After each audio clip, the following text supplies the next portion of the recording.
nikah dulu baru pacaran. Dan ini sebagian besar orang khawatir, dan ini menjadi hal biasa kok. Hal biasa kan akhirnya sekarang ya, orang itu cenderung kalau dia mau nikah ya pacaran dulu. Apa sih kekhawatiran pacaran setelah nikah? Biasanya khawatir nggak cocok. Oke, sekarang kita lihat. Apa sih dampak negatif pacaran sebelum nikah?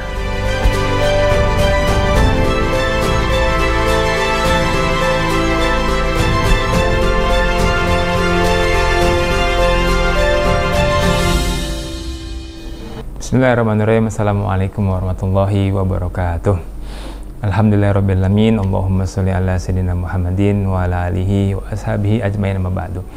Sahabat aku yang saya banggakan, alhamdulillah hari ini bisa ketemu lagi dengan saya. Dan saya punya banyak PR nampaknya dalam pertemuan kali ini, karena mengingat teman-teman banyak yang komen di video yang sudah pernah di-upload di channel YouTube-nya Darul Quran begitu. Dan banyak sekali pertanyaan yang mungkin belum terjawab. Kami pertama mohon maaf karena memang keterbatasan dalam menjawab berbagai macam pertanyaan yang muncul di situ. Dan hari ini kita akan sama-sama mengupas sedikit dari konklusi banyak sekali komen di video itu. Jadi konklusinya ini mengarah pada teman-teman tuh kalau mau nikah di sini. Ini saya sudah gambar ya sebelumnya. Pilih akan pacaran dulu, pacaran nikah, atau nikah baru pacaran. Beda kan? Kalau teman-teman lihat ya, pacaran dulu baru nikah, atau nikah dulu baru pacaran. Oke, sahabat aku yang sama-sama saya banggakan. Diskusi kita ringan saja. Mudah-mudahan ini membuka tabir, membuka wawasan baru, karena ya sebagian kita familiar dengan ini, familiar dengan kata-kata pacaran. Dan biasanya pacaran itu dipakai untuk mengenal lebih dekat calon pasangan kita sebelum menikah.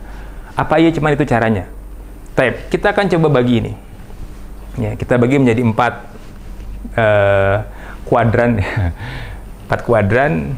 Di sini kita sebut yang positifnya, ini yang negatifnya.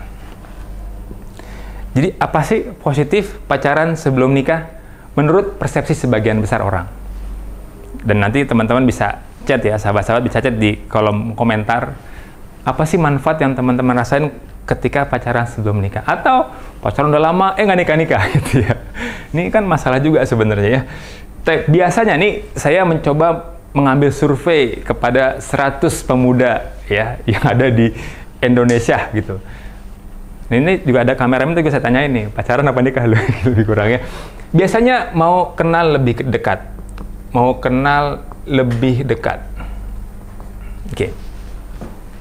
Dengan harapan apa? Dengan harapan setelah dia menikah langgeng.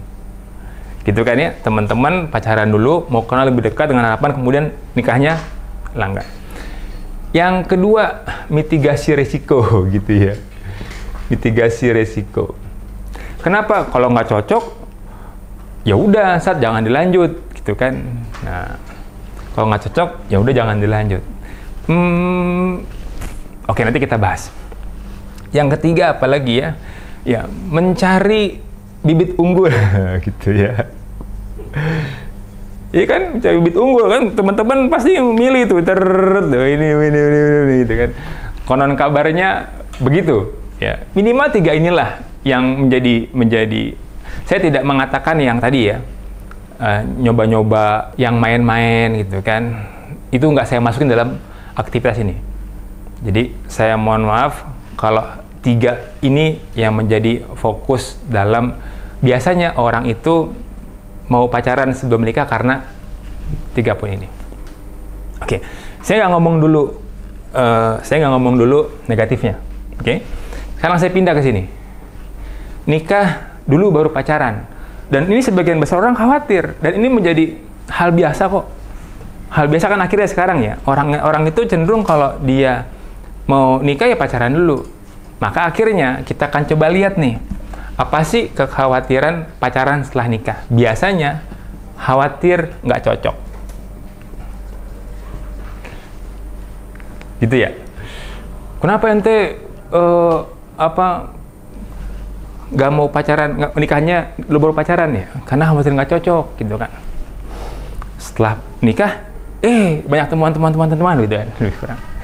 Iya sih, kalau kemudian niatnya macam-macam ya biasanya muncul. Apalagi ya, kayaknya doang satu deh. Kayaknya ini mewakili alasan dari berbagai macam orang yang dalam tanda kutip menolak pacaran setelah menikah. Oke. Menolak pacaran setelah menikah. Kenapa? Karena beliau menganggap nikah itu hal yang sekali dalam seumur hidup, sehingga pengennya dia langgeng. Itunya bagus. Oke. Oke ya. Yang lainnya teman-teman bisa isi. Teman-teman bisa isi. Nah, sahabat-sahabat daku yang saya banggakan, kenapa kemudian saya mencoba mengcross kuadran ini dari yang positif langsung nikahnya kok kayak negatif. Oke, sekarang kita lihat. Apa sih dampak negatif pacaran sebelum nikah? Oke, yang pertama, pengalaman pribadi. Oke, sebenarnya nggak boleh, tapi ini hal umum kok, hal umum. Oke, buat teman-teman yang sudah beberapa kali mencari bibit unggul, biasanya dia akan kurang tuh rasa rasa hangatnya kurang. Ya, makanya ada judul lagu My First Love gitu lebih kurang ya. Ya. Berarti kita seusia nih kan lagunya. Utada Hikaru. Wah. Kenapa itu jadi judul lagu? Karena memang first love itu membekas gitu ya. Dan nggak ke second love, third love enggak.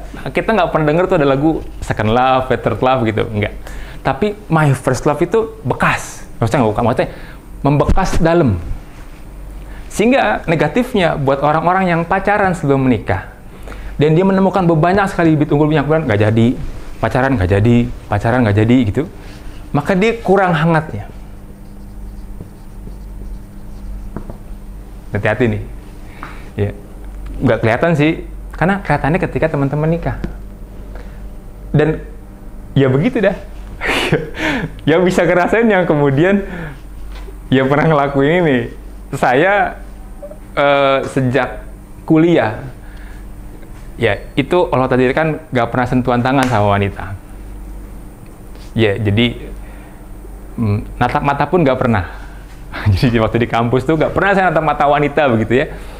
Pegang tangan pun tak pernah. Nah, tapi waktu SD, SMP, SMA karena sekolahnya umum, jadi akhirnya ya pergaulannya sangat cair begitu ya. Ternyata setelah saya tidak memegang tangan wanita, tidak menatap mata wanita, intens lebih kurang 4 tahun pada waktu itu. Reuni dong, ya kan? Biasa kan teman-teman Ramadan kan, syawal, reuni gitu kan, tak apa halal bihalal. Ketemu kan sama teman-teman alumni. Weh, Rizky, bla bla bla bla bla. Gimana lo, sehat? Tangannya tuh bilang, mohon maaf, sombong amat lo kan gitu kan. Ini bilang, lo mau tanggung jawab kalau gue kenapa-napa? Gitu kan. Kenapa? Karena ketika nggak sengaja sentuhan, nggak sengaja nih, langsung gitu. Nah ini kalau orang udah sering kepegang ya, sering bareng ya nggak muncul, hangatnya kurang. Tapi kalau orang dia yang jaga nih kehangatan dia, nggak pernah disentuh, atau anggaplah antum hari ini puasa sentuh akhwat nih, antum yang biasa kemudian teman-teman yang biasa kemudian cair sama teman-teman yang lain gitu ya, lawan jenis, coba tahan tuh puasa nggak bersentuhan sama lawan jenis. Ya, kalau yang halal sih nggak apa-apa. Ini kan kita ngomongin kan sebelum ya. Ini disclaimer, ini kajian sebelum menikah ya. Jadi kalau teman-teman sudah menikah mah ya pasangannya sentuh, mau pagi, siang, sore, malam, bebas itu malah ya. Kalau belum nikah ini, tahan. Sentuhan, pandangan mata, tahan. Dan nanti rasakan setelah 40 hari.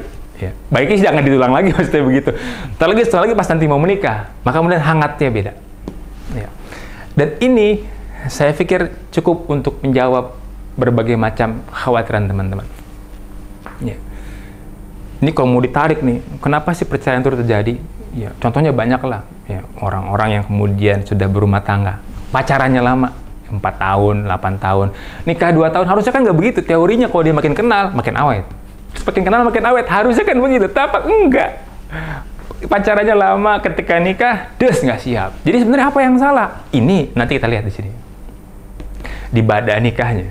Jadi, nah, apa sih keuntungan? Ini satu saja cukup ya. Nanti teman-teman bisa tambahin nih negatif-negatif yang lain. Misalkan kalau saya ngomongin dosa, ya ini udah sangat banyak lah ya.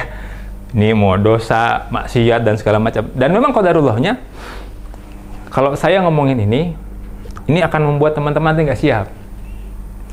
Kenapa nggak siapnya? Karena dosa ini akan mengejar teman-teman, kalau nggak sekarang nanti.